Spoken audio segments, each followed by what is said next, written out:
it could be very weird if the patient suddenly gets up and says, "You guys are bored or something. You're playing the same songs over and over again. Change your playlist. Why don't you play some songs from Heartless?" Hey, is there a difference between anesthesiologist and anesthetist, or is it the same thing? It's the same thing. Anesthesiologist is a more broader medical term. Anesthetist is sort of the short form of that. You know, saying, yeah. So I'm sure not too many people know about this. The best person to disseminate knowledge about anesthesia is the anesthetist himself. So, number one, before a surgery, anesthetist visits you at almost all places, all hospitals, all good hospitals. Anesthetist is supposed to visit you in the pre-operative period and offer you a guidance of whatever is going on. Also, we have a very good website developed by our own Society of Anesthetists, and this you can see I think a page over there, www.modernanesthesia.com.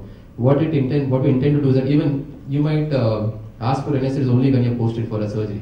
But we would want that any patient, any lay person, any public person who is not a doctor but still would like to know about anesthesia because somebody else is undergoing an operation still has a chance to go to the website, and it gives a detailed information about your rights as a patient who's pre-operated.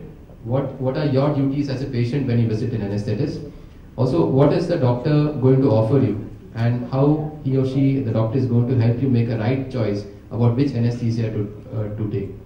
What kind of preparation do you need to do before an operation is to be conducted, and what to expect when the operation is going on and at the end of the operation. So it actually answers quite a bit of your questions, but what we would want is that when the patient visits these sites and he or she sees the information, we would want more questions to be generated, so that when they come to the anesthetist, they would come with the doctor, I have some clarifications about this issue, and we would be most happy because those would be areas which are actually concerning the patients, and we would like to provide clarifications on that area. So please, we would request you and we would thank the movie Heartless and the makers, so Mr. Shekhar Suman, for giving us a platform to be able to say this, that there is an information site available in our country, and we would advise and we would ask you to write about this, because